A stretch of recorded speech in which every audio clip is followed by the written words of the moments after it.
하나님의 말씀 마태복음 21장 보시겠습니다.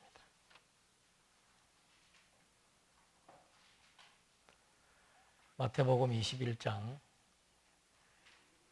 그들이 예루살렘에 가까이 가서 감람산 밧바게에 이르렀을 때 예수께서 두 제자를 보내시며 이르시되 너희는 맞은편 마을로 가라. 그리하면 곧 매인 나귀와 나귀 새끼가 함께 있는 것을 보리니 풀어 내게로 끌고 오라. 만일 누가 무슨 말을 하든지 주가 쓰시겠다 하라. 그리하면 즉시 보내리라 하시니 이는 선지자를 통하여 하신 말씀을 이루려 하심이라 일렀으되 시온 딸에게 이르기를 내 왕이 내게 임하나니 그는 겸손하여 나귀 곧 멍에 매는 짐승의 새끼를 탓도다 하라 하였느니라. 우선 5절까지 말씀 봉독해 드렸습니다. 지금 예수님께서는 하나님 나라의 또 하나님 나라라고 하는 곳의 범주는 이 피조 세계의 모든 영역과 또 그것을 지배하는 그런 권세를 다 포함하고 있습니다. 그래서 그리스도가 가지고 계시는 그런 그 권세라고 하는 것은 세상 어떤 지도자나 또 세상을 다스려 나가는 어떤 뭐 정치인들과는 확연하게 다른 그런 그 압도적인 지배력을 갖고 계십니다. 그래서 우리가 만왕의 왕이라고 얘기하고 또 천국 열쇠를 갖고 계신 그리스도께서 이 보이는 모든 피조 세계의 전 영역을 주관하실 수 있는 그런 보편적인 통치자, 보편적인 지도자가 아니고 정말 압도적인 지배력, 어느 정치인, 어느 권세자와 비교할 수 없는 그런 압도적인 지배력을 갖고 계신다. 그래서 우리가 그분을 의지하고 그분의 약속을 소원하고 또 그분의 나라에 예속된 시민으로서의 자긍심을 갖게 되는 겁니다. 그런 내용을 이제 예수님께서 보여주기 위해서 먼저 이제 예루살렘에 입성합니다. 예루살렘에 입성해서 지금 읽어드린 말씀대로 어떤 전개되는 상황을 전부 구약 성경에 예언된 대로 또는 당신이 또 미리 예고한 대로 전개될 수 있도록 그렇게 지금 내용들이 소개되고 있습니다. 그래서 예루살렘에 입성하는 예수는 왜 왕이라고 우리가 인정할 수 있는가? 또 두 번째는 또 성전에서 그 당시에는 그 성전 옛날에는 성전에서 제사만 온전히 드렸는데 시대가 변함으로써 성전에 올 때 반드시 소와 양과 이런 짐승 제물들을 가지고 와야 되는데 이스라엘 백성들이 멀리 흩어져서 살다 보니까 그걸 장거리에서 끌고 오기가 힘드니까 또 성전 주변에서 그걸 사고 팔면 되는데 그런 제물들을 성전 안에서 사고 팔고 하는 그런 이제 변질된 행위에 대해서 예수님께서 과격하게 행동하십니다. 그 이유는 어디에 있을까? 무엇을 보여주기 위해서 그런 행동을 하셨는가? 그 다음에 세 번째 질문은 또 제자들을 데리고 오시면서 무화과 나무가 열매 맺지 못하고 있는 그러니까 그 계절에는 당연히 무화과 나무가 열매를 맺지 않는 계절이라고 합니다. 그러니까 뭐 예를 들면 우리는 사과가 가을에 열매를 맺고 따는데 봄철에는 사과 잎만 무성하죠. 그런데 열매 맺지 않았다고 저주를 하시는 내용이 나옵니다. 그런 것들이 도대체 무엇을 의도하면서 그런 행동을 하셨는지, 그리고 마지막에는 대적자들에게 심판을 촉구하는 그런 내용들로 이제 21장이 전개되고 있습니다. 그래서 아까도 말씀드린 대로 우리 21장에 아주 우리가 주목해야 될 내용은 뭔가 하면은 통치자의 권세인데 그 통치자인 그리스도는 압도적인 지배력을 갖고 있다. 그래서 다른 정권, 다른 정치인, 다른 세력과는 다른 그런 아주 차별화된 내용임을 우리가 확인을 해볼 수 있도록 말씀하시는 겁니다. 그래서 여기 지금 왕의 도성, 예루살렘 도성에 입성을 해서 당신이 왕의 신분을 제시해 주는데 거기에서도 어떤 특징이 있습니다. 예언, 여기뿐만이 아니고 지금 계속해서 예언들을 인용하게 되고 특히 여기에서는 당신이 어느 지역에 가서 어떻게 하라.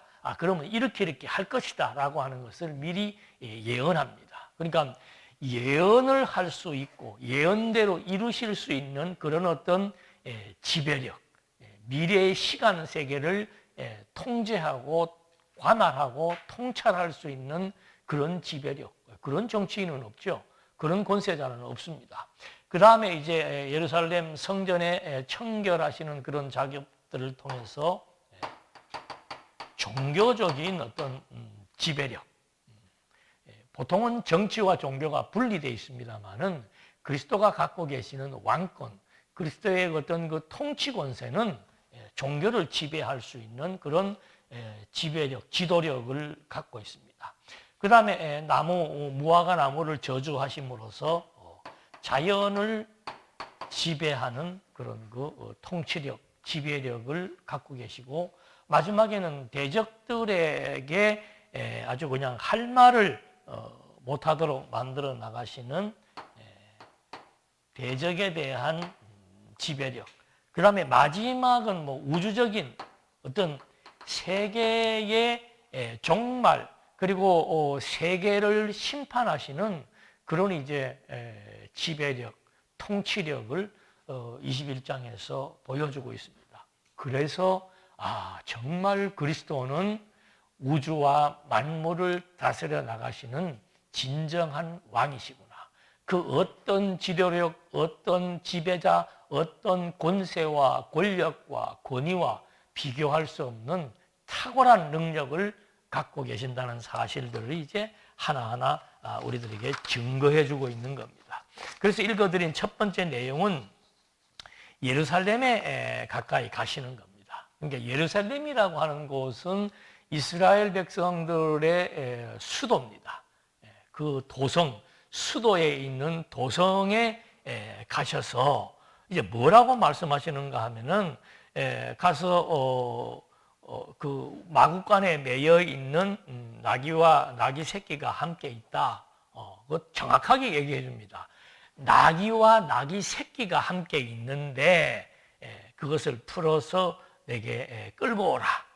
그러면서 누가 그거 왜 가져가냐 그러면은 주가 쓰시겠다 하라.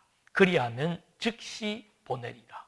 이건 뭐 완전히 당신이 앞으로 주어질 일에 대해서 미리 예언을 함으로써 어떤 그 시간도 당신이 제압할 뿐만 아니고 미래에 대한 예언을 지배해 나갈 수 있는 그런 이제 통치력이 있다는 사실을 말해주는 겁니다. 그렇게 하시는 이유는 뭔가? 선지자들이 이미 다 그것을 예언한 것이다. 스가랴 9장 9절입니다. 그러니까 이 예언이라고 하는 것이 이제 그냥 당신이 뭐 당장 있을 일에 대한 예언도 예언이지만 이스라엘 백성들에게 구약 성경 선지서에 이미 다 예언되어 있는 대로 짐승의 새끼를 탄다라고 하는 그런 예언. 그것이 바로 왕의 입성이라고 하는 사실들을 보여줄 것이다. 어떻게 보면은 당신의 신분을 제시해 주는 겁니다. 내가 왕이다. 왕으로서의 신분을 제시하는데 예언대로 이루시는 예언을 다 지배해 나갈 수 있는 그런 그 통치력, 지배력을 여기서 보여주는 겁니다. 그러니까 6절에 제자들이 가서 예수께서 명하신 대로 하여 나귀와 나귀 새끼를 끌고 와서 자기들의 겉옷을 그 위에 얹음에 예수께서 그 위에 타시니 무리의 대다수는 그들의 겉옷을 길에 펴고 이들은 나뭇가지를 베어 길에 펴고 앞에서 가고 뒤에서 따르는 무리가 소리 높여 이르되 호산나 다윗의 자손이요 찬송하리로다 주의 이름으로 오시는 이요 가장 높은 곳에서 호산나 하더라. 이건 역시 시편 113편 118편에 예언된 내용을 그대로 인용해 가지고 그 시편에서 예언한 그대로 하나님의 아들 그리스도, 만왕의 왕, 진정한 천국 권세자가 입장할 때 바로 나귀 새끼를 타고 입장할 것이며, 그때 시민들의 반응이 어떠한지에 대해서 말해주고 있는 겁니다. 그러니까 이 호산나라고 하는 것은 이제 강구하오니 구원하소서, 그런 뜻입니다. 그러니까 장막절날 유대인들이 절기를 지킬 때 부르는 하나의 그 찬송의 명제적인 내용입니다. 호산나 호산나라고 하는 말은 이 민족을 도탄 가운데 구원해달라, 이 민족의 진정한 메시아로 와달라라고 하는 식의 찬송에 대한 외침, 그것이 이제 시편 113편의 118절에 나와 있는 그대로 메시아에 대한 기쁨과 환호의 노래로 이스라엘 민족들의 구원과 해방의 외침, 이걸 이제 기쁨으로 표현하는 그런 장면들이 이미 구약의 시편에 예언된 대로 예루살렘 시민들이 이제 완전히 예수님의 입성에 대해서 왕의 귀환, 왕의 입성, 다윗의 자손이란 말은 메시아에 대한 어떤 다른 명칭으로 사용되는 하나의 그 호칭입니다. 그래서 정말 메시아가 입성했다는 사실을 이렇게 시민들의 환영을 통해서 확정시켜 주는 거죠. 그러면서 무리가 갈릴리 나사렛에서 나온, 그러니까 이제 예수께서 예루살렘에 들어가시니 온 성이 소동하여 이르되 이는 누구냐? 그러니까 그 지도자들이 볼 때는 도대체 이게 무슨 이렇게 시끄러운 난리가 났느냐 그거죠. 그러니까 무리들이 갈릴리 나사렛에서 나온 선지자 예수라 하니라. 그러니까 예루살렘 도성에 입성하는 것은 바로 당신이 구약에 예언된 만왕의 왕, 바로 메시아 그리스도, 유대인의 왕은 유대 나라만 지배하지만 그리스도는 이방 나라, 유대 나라, 세상 온 나라를 다 지배해 나가시는 진정한 통수권자, 그거에 대한 근거를 어떻게 제시하시는가? 스가랴와 시편의 예언대로 사람들이 당신을 환호하는 것, 당신을 구원자 호산나 다윗의 자손이라고 찬성하는 것, 당신이 타고 갈 나귀 새끼에 대한 예언, 이런 것들을 그대로 성취하심으로써 진정한 압도적인 지배력을 갖고 계시는 진정한 통치자라고 하는 사실을 여기서 확증해 준 겁니다. 자, 그러면서 이제 12절 말씀에 이렇게 예루살렘이 막 떠들썩하도록 이스라엘 민족의 수도 예루살렘 도성이 떠들썩하도록 해서 가셔가지고는 두 번째 어디를 들어가시는가? 성전에 들어가십니다. 예수께서 성전에 들어가사 성전 안에서 매매하는 모든 사람들을 내쫓으시며 돈 바꾸는 사람들의 상과 비둘기 파는 사람들의 의자를 둘러엎으시고 그들에게 이르시되 기록된 바 내 집은 기도하는 집이라. 일컬음을 받으리라 하였거늘 너희는 강도의 소굴을 만드는도다 하시니라. 이것도 예레미야 7장 11절의 예언을 인용해서 하시는 말씀입니다. 그러니까 예루살렘이라고 하는 이스라엘 백성들의 도성, 수도의 심장부에 지금 진입하신 겁니다. 그래서 그 이스라엘 백성들의 수도인 심장부 예루살렘에서 많은 시민들이 예수를 바로 메시아로 왕의 귀환으로 찬송하고 예언대로 그 역사가 이루어지게 섭리하신 다음에 두 번째는 유대인들에게 예루살렘이라고 하는 것은 수도지요. 그 수도의 진짜 심장부는 어디입니까? 성전이에요. 성전. 그러니까 유대 나라의 상징적인 장소는 예루살렘에 있는 성전입니다.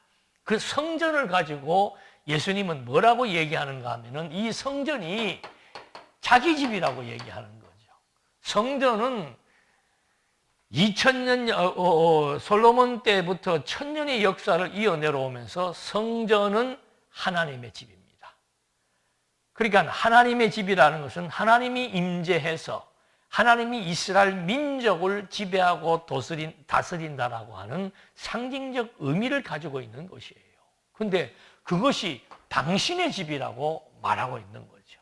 이거는 바로 이 종교를 지배할 수 있는 그런 지배력이 당신에게 있음을 보여주는 겁니다. 성전의 주인, 예루살렘의 주인, 예루살렘에 입성한 왕, 성전을 당신의 집으로 규정하시면서 당신이 바로 신적인 권위가 있는 통치자, 종교를 지배해 나갈 수 있는 신적인 권위. 유대의 종교는 야훼 종교입니다. 그러니까 여호와의 신적 권위를 가지고 있는 진정한 통치자, 그런 의미를 여기서 지금 보여주고 있는 겁니다. 그러시면서 맹인과 저는 자들이 성전에서 예수께 나오매 고쳐주시니, 맹인과 저는 자들, 그러니까 몸이 불편한 사람들, 그런 분들을 예수께서 성전에서 나오니까 고쳐주는 겁니다. 그건 바로 성전의 주인이기 때문에 생명을 지배할 수 있는, 생명을 주관할 수 있는 그런 능력이 내포되어 있다는 것을 여기서 함께 보여주고 있는 거죠. 그렇게 하니까 대제사장들과 서기관들이 예수께서 하시는 이상한 일과 또 성전에서 소리질러 호산나 다윗의 자손이여 하는 어린이들을 보고 노하여 예수께 말하되 그들이 하는 말을 듣느냐? 예수께서 이르시되 그렇다. 어린아기와 젖먹이들의 입에서 나오는 찬미를 온전하게 하셨나이다 함을 너희가 읽어본 일이 없느냐 하시고 그들을 떠나 성 밖으로 베다니에 가서 거기서 유하시니라. 그러니까 지금 너 이 소리가 당신한테 하는 소리인 줄 당신 알고 있느냐? 듣고 있느냐? 그러니까 예수님께서 그래 듣고 있다라고 했으면 되는데 듣고 있다 해놓고서는 시편 8편 2절을 인용해서 바로 그 유대의 지도자들에게 반박하는 내용이 나오는 거죠. 그러니까 유대 지도자들 앞에서도 내가 진정한 성전의 주인이다. 그래서 모든 신적 권위, 종교라고 하는 것은 신적 권위를 의미하는 겁니다. 그런 신적 권위를 내가 갖고 있다. 그거 이미 구약성경 시편 8편 2절에도 예언되어 있는 내용이다. 왜 어린아이들이 나를 보고 호산나 다윗의 자손이라고 찬송하며 장막절, 절기를 지킬 때 그런 행사들을 여기서 지금 집행하느냐라고 하면서 성전의 권한 행사를 하심으로 말미암아 당신이 종교를 지배하는 신적 권위가 있음을 보여주고 있는 겁니다. 그러면서 이제 18절 베다니에 유하시다가 이른 아침에 성으로 들어오실 때 시장하신지라. 길가에 한 무화과 나무를 보시고 그리로 가서 잎사귀 밖에 아무것도 찾지 못하고 나무에게 이르시되 이제부터 영원토록 내가 열매를 맺지 못하리라 하시니 무화과 나무가 곧 마른지라. 제자들이 보고 이상히 여겨 이르되 무화과 나무가 어찌하여 곧 말랐나이까? 예수께서 대답하여 이르시되 내가 진실로 너희에게 이르노니 만일 너희가 믿음이 있고 의심하지 아니하면 이 무화과 나무에게 된 이런 일만 할 뿐 아니라 이 산들어 들려 바다에 던지라 하여도 될 것이요 너희가 기도할 때 무엇이든지 믿고 구하는 것은 다 받으리라 하셨느니라. 자, 지금 이 세 번째는 뭔가 하면은 아까도 미리 질문에서도 말씀드린 대로 이때는 열매를 맺는 시절이 아닙니다. 단 무엇이 무성한 시대인가? 잎이 무성한 시대예요. 그런데 왜 무화과 나무를 예수님께서 저주를 하셨는가? 제자들도 이상한 거죠. 그러면서 이거 어떻게 이런 일이 있습니까? 라고 얘기하니까 너희들에게는 아직도 이런 권세를 행할 믿음도 없거니와 내가 어떤 자인지에 대한 믿음도 아직은 부족하다라고 하는 의미 있는 말씀을 하시는 겁니다. 그러시면서 예수님의 이 의도는 무엇인가? 왜 나무를 저주했는가? 이 무화과 나무가 잎만 무성하는 거예요. 잎만 무성하고 열매가 없기 때문에 잎만 무성하고 열매가 없는 형식주의자들, 외식주의자들, 누구를 의미하는 거예요? 유대의 지도자들을 의미하는 겁니다. 그들에 대한 심판을 지금 이렇게 무화과 나무를 저주하는 표적을 통해서 보여주는 거죠. 그러니까 근본적인 것은 자연을 지배하는 그리스도로서의 권위, 지금 예루살렘 도성에 입성하시면서 왕의 신분을 보여주었습니다. 그 왕의 신분은 성전을 주관하시는, 성전의 주인이시는 신적 권위가 있다는 것을 보여준 거예요. 그러면서 무화과 나무를 저주하심으로 말미암아 자연을 지배하시는 권세가 있음을 보여줌과 동시에 그걸 왜 보여주었는가? 이제 곧 있을 대적자들에 대한 심판을 예고하실 것에 대해서 미리 무화과 나무에 대한 잎만 무성한 무화과 나무에 대한 저주를 실행하심으로 말미암아 정말 잎만 무성한 열매 없는 외식주의자들, 이게 이제 그 다음 내용에 그대로 나오고 있습니다. 한번 이제 보실까요? 23절에 예수께서 또 성전에 들어가 가르치실 새 대제사장들과 백성들의 장로들이 나와 있는데, 내가 무슨 권위로 이런 일을 하느냐? 또 누가 이 권위를 주었느냐? 앞에서 예수님이 말했잖아요. 이 집은 누구 집이니까? 내 집이니까 내가 내 마음대로 한다. 근데 제사장들이 볼 때는 열매 없이 외식적인 제사장들이 볼 때는 예수가 누구인지를 모르는 거예요. 그게 형식주의, 외식주의라 이 말입니다. 종교 지도자들이, 유대 종교 지도자들이 구약 성경에서 예언하고 있었던 예언대로 오신 예수가 하나님의 아들 그리스도이며 만왕의 왕이시라고 하는 사실을 모르고 있는 그런 외식적인 그들이 결국은 그 권위의 출처가 어디냐고 묻는 겁니다. 그러니까 예수께서 대답하실 때 나도 한 말을 너희에게 물으리니 너희가 대답하면 나도 무슨 권위로 이런 일을 하는지 이르리라. 요한의 세례가 어디로부터 왔느냐? 하늘로부터냐? 사람으로부터냐? 그들이 서로 의논하여 이르되 만일 하늘로부터라면 어찌하여 그를 믿지 아니하였느냐 할 것이요. 지금 요한의 세례에 대해서 유대의 지도자들은 그걸 부정하고 결국은 헤롯에게 처형당하기까지 하는 그런 무참한 결과를 알고 있는 거죠. 그래서 그 요한의 세례에 대해서 예수님이 묻는 겁니다. 그거에 대해서 어떻게 넌 그 출처가 뭐라고 생각하느냐?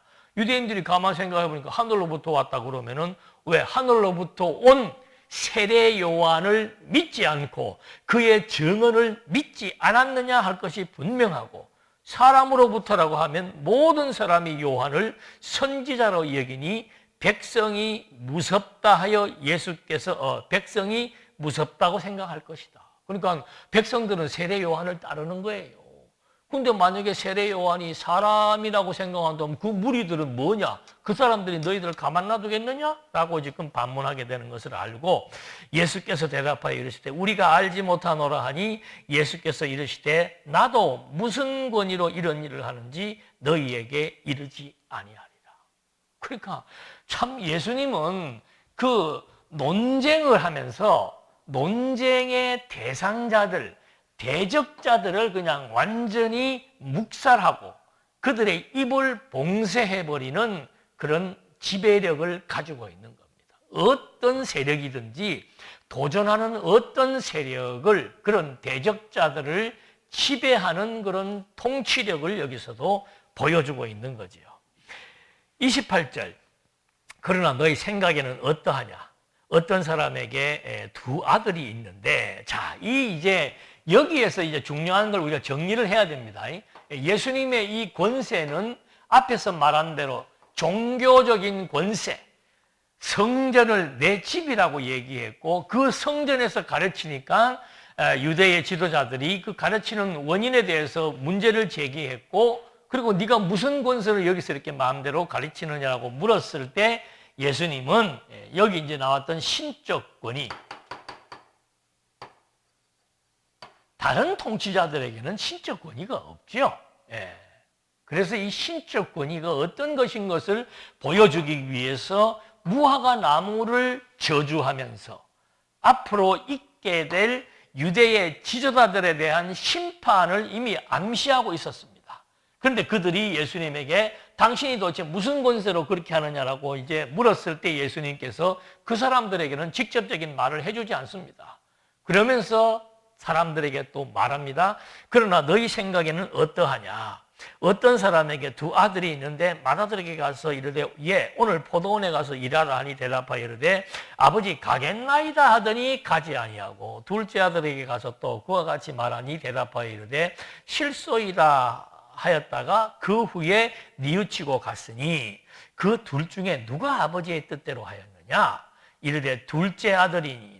예수께서 그들에게 이르시되 내가 진실로 너희에게 이르노니 세리들과 창녀들이 너희보다 먼저 하나님의 나라에 들어가리라.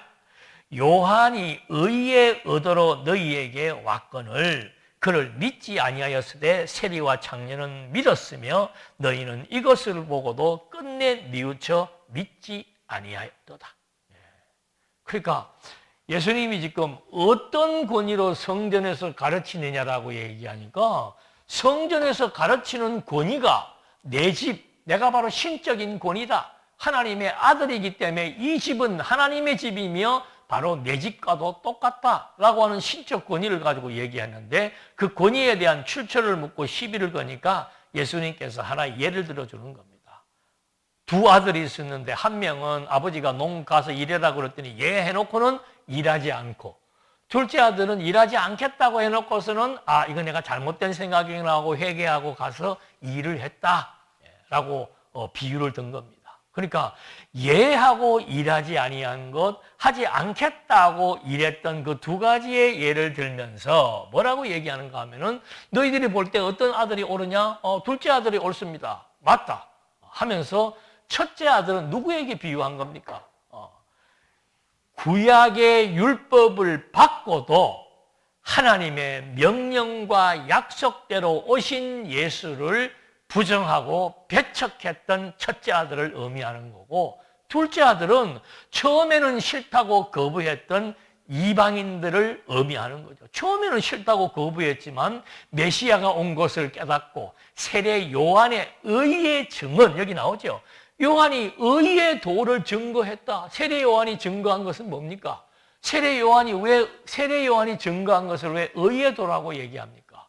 그 세례 요한은 내 뒤에 오실 메시아가 왔다고 하는 사실을 증거했기 때문에 그걸 의의 도라고 얘기하는 겁니다. 그런데 너희들은 메시아에 대한 약속을 이미 받고도 거부했지만 메시아에 대한 약속을 받지도 않았던 세리와 창기들은 바로 메시아를 영접했다. 그렇기 때문에 그들이 하나님 나라에 먼저 가게 된다라고 하는 말을 해주는 겁니다. 그래서 또 다른 비유를 하나 듭니다.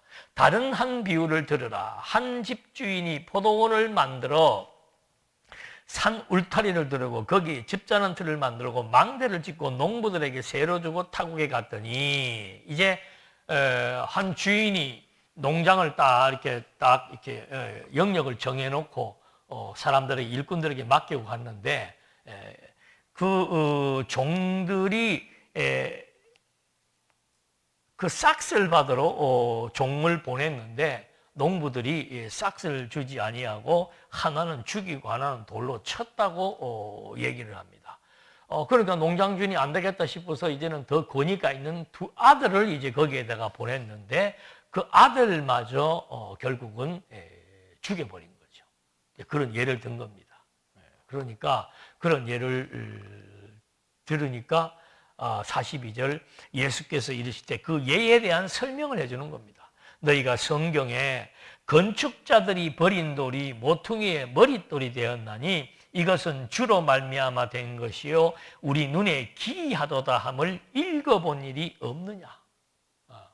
어떻게 주인의 아들을 죽일 수 있냐 이 말입니다. 농장이라고 비유를 했지만 지금 오신 예수는 성전의 주인 하나님의 아들인데 그 하나님의 아들을 죽일 수가 있느냐, 죽이려 할 수가 있느냐, 이 두 가지 의미가 함의되어 있는 겁니다. 그거를 시편 118편 22절을 예를 들어 가지고 건축자 건축자들이 필요 없다고 생각해서 돌을 버려버렸는데 이것이 결국에는 가장 중요한 그 건물의 머릿돌이 되었다. 이것은 여호와, 여기에서 주라는 것은 여호와입니다. 이것은 여호와로 말미암아 된 것이요 우리 눈에는 기이한 일이다. 여기 말하는 건축자들은 누구예요? 유대인들을 배척한 유대인들, 예수를 배척한 유대인들, 또 유대인들의 지도자들, 그 사람들을 건축자들로 비유해가지고는 자기 눈에 볼 때는 별 쓸모없는 돌멩이였죠. 그래서 버렸는데 여호와께서 그 돌을 가져다가 그 건물의 가장 중요한 머릿돌로 삼을 것이라고 하는 시편의 예언대로 지금 바로 내가 가장 요긴한 머릿돌이라고 하는 사실을 말해주고 있는 겁니다. 그러니까 43절, 그러므로 내가 너희에게 이르노니 하나님의 나라를 너희는 빼앗기고 그 나라의 열매 맺는 백성이 받으리라. 앞에도 말한 것처럼 약속을 어기고 아들까지 죽여버렸던 너희들은 바로 그 열매가 없기 때문에 너희들은 하나님의 나라를 받을 수 없다라고 얘기를 하는 겁니다. 그래서 그 나라의 열매는 백성이 받을 것이다. 메시아를 영접하는 백성들이 받지 배척하는 너희들은 받을 수 없다라고 하는 말을 해주는 겁니다. 똑같은 얘기예요. 무화과가 열매는 없고 잎사귀만 무성했기 때문에 예수님께서 그 무화과를 저주하심으로 말미암아 열매 없이 메시아를 배척하는 자들, 그걸 바로 예수님께서는 천국을 받지 못한다고 얘기합니다. 그러면서 하시는 말씀이 이 돌 위에 떨어지는 자는 깨지겠고 이 돌이 사람 위에 떨어지면 그를 가루로 만들어 흩으리라 하시니, 이 말은 다니엘서 2장 34절에 있는 예언입니다. 제가 조금 더 설명을 해드리겠습니다. 45절에 보니까 이렇게 예수님께서 말하시니까 대제사장들과 바리새인들이 예수의 비유를 듣고 자기들을 가리켜 말씀하신 줄로 알고, 그러니까 진리는 잘 못 알아듣나 봐. 자기 욕하는 소리들은 잘 알아들어. 그래서 그렇게 알아듣고는 잡고자 하니 무리를 무서워하니 이는 그들이 예수를 선지자로 알미었더라. 그러니까 예수님께서 많은 무리들에게 말하는데 그 말이 누구에게 어떤 말을 하는지는 알 수 있는 거죠. 그래서 여기 지금 이제 먼저 그 무화과 나무를 저주했던 예수님, 그리고 포도원의 농부의 비유를 들어가지고 일하라고 해놓고는 싹쓸 받으러 농부를 사람을 보냈더니 그 사람을 죽여버리고, 그 다음에 아들을 보냈더니 아들마저 죽여버리고, 그 비유를 어떻게 들었는가? 건축자의 버린 돌이 여호와께서는 그 돌을 가장 귀중한 돌로 삼으셨다라고 하는 거. 그러니까 무화과 나무의 저주, 왜 저주했다 그랬습니까? 열매가 없기 때문에. 두 번째로 비유를 듭니다. 농장에 일을 맡겨놓고 싹쓸 받으러 갔더니 나중에는 아들까지 죽여버린 그런 농부들에 대한 비유를 통해서 그들도 역시 마찬가지입니다. 열매 없다고 말하는 거죠.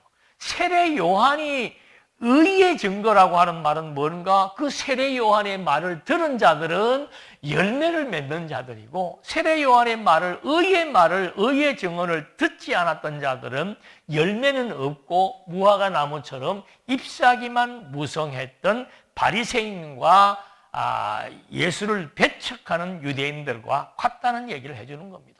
그리고는 이제 마지막에 결정적인 비유를 드는 거죠. 유대인들은 다 압니다. 이런 비유를 들면은 저거 시편에 예언돼 있던 예언의 내용이구나.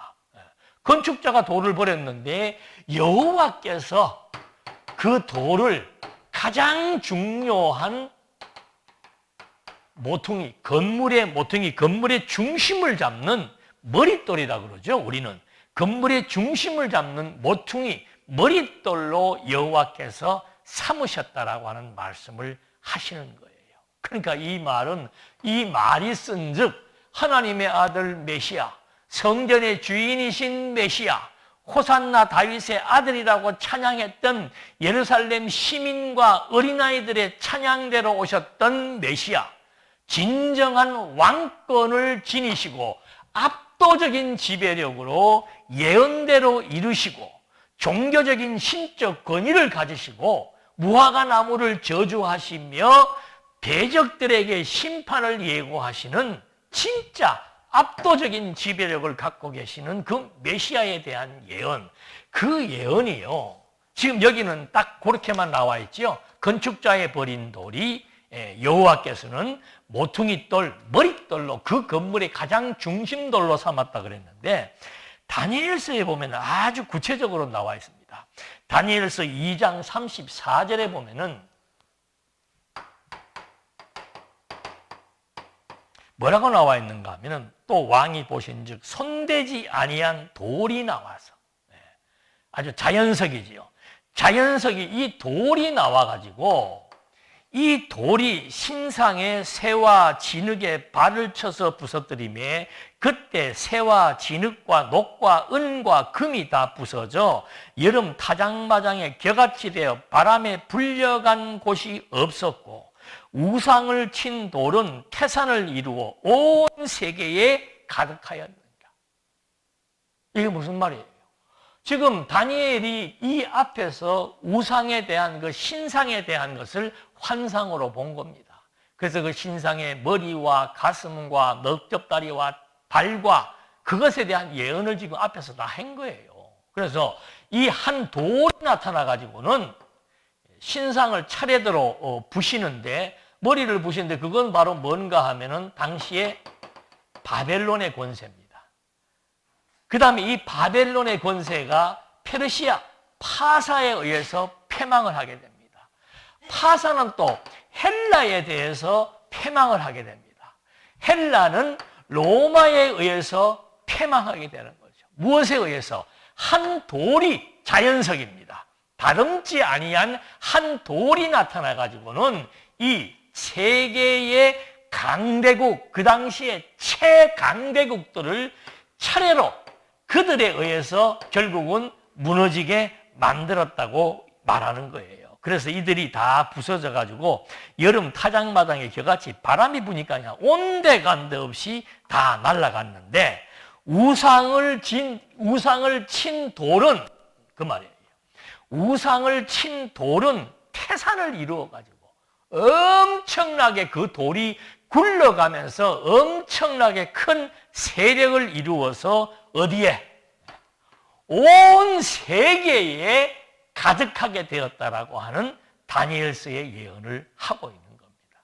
그 예언을 지금 그대로 예수님께서 인용하시면서 건축자들의 버린 돌이 바로 여호와께서 그 돌을 갖다가 이 피조 세계의 머릿돌로 삼으셨다 이 말. 머릿돌이라고 하는 것은 지배자, 만왕의 왕, 세상의 임금을 말하는 겁니다. 그러니까 예수님의 통치력이라고 하는 것은 이미 모형적으로 보여준 겁니다.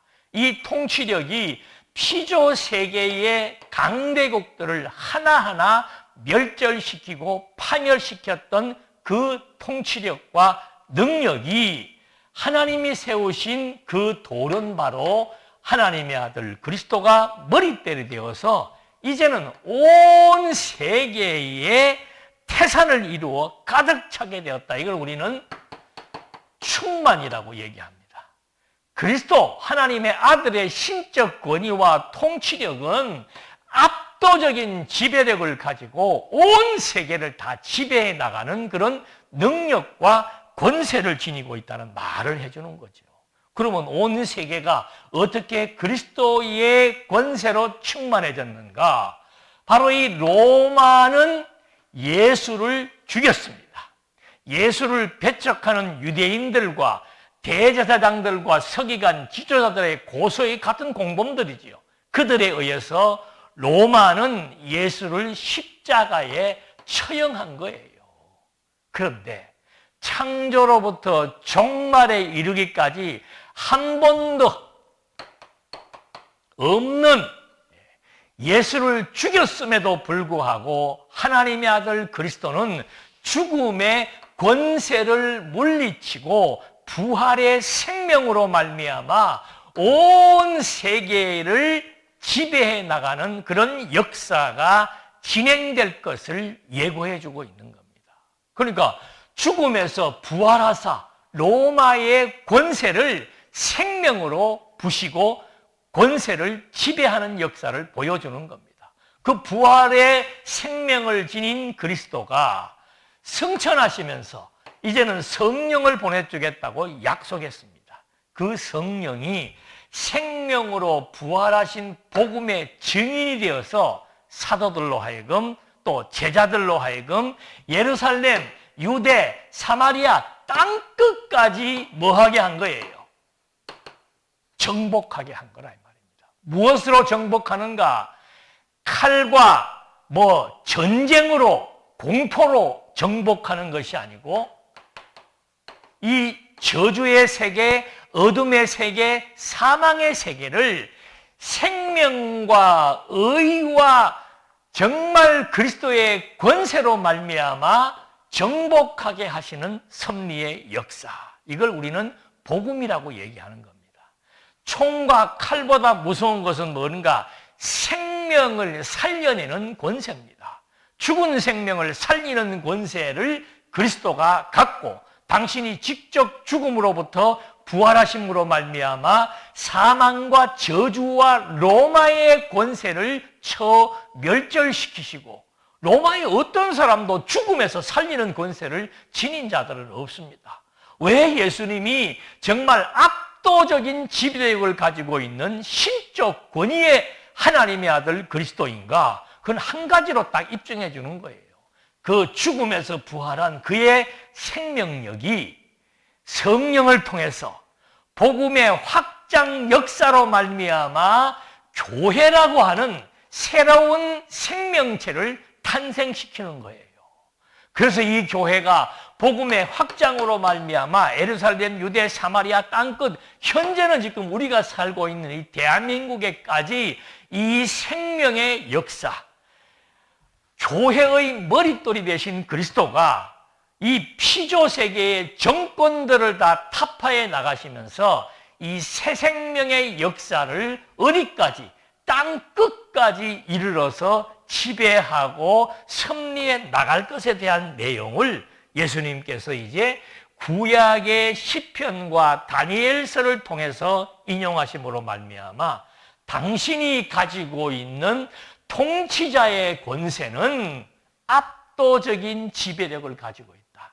이 세상의 그 어떤 권위와 권세와 어떤 정치인들과 왕보다도 비교할 수 없는 압도적인 지배력.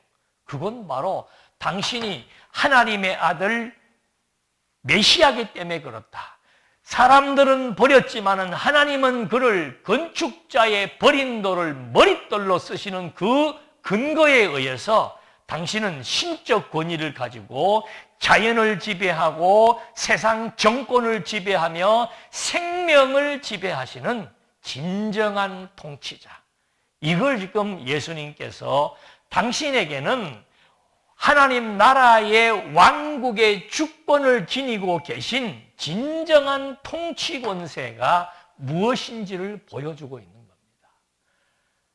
지금 온 세계가 다 지도자들 때문에 다 급급하고 있잖아요. 그런데 이 세상의 지도자는 그 어떤 지도자도 우리를 진정한 행복을 추구할 수 있도록 만들어주는 지도자는 꿈밖에 없고 꿈의 지도자예요. 그런 지도자는 없습니다. 어느 누가 나라를 다스려도 어느 누가 세계를 지배해도 거기에는 공포와 권력과 그 다음에 그들이 가지고 있는 힘에 의해서 백성들을 압제하면서 자기들의 욕망을 채우는 그런 지도 정치를 펴나갑니다마는 하나님의 아들 그리스도는 자연을 지배합니다. 종교를 지배합니다. 이 세상의 정권을 지배합니다. 그리고 인간이 가장 갈망하고 있는 이 죽음의 권세로부터 생명을 얻게 하는 인간의 본질을 지배하고 세상의 근원을 지배해 나가시는 진정한 지도자. 진정한 압도적인 지배력을 갖고 계시는 하나님의 아들 그리스도, 그를 호산나 다윗의 아들이라고 종려나무를 깔면서 그를 찬송한 것은 그냥 찬송한 게 아니에요. 그는 정말로 하나님의 아들이시며 메시아라고 하는 사실을 우리는 또 한 번 확인해 보면서, 여러분 누구를 의지할 겁니까? 이 세상의 권세자를 의지합니까? 이 세상의 많은 재력가들을 의지할 겁니까? 이 보이는 세계에 있는 모든 거는 한마디로 정의하면은 피조물입니다.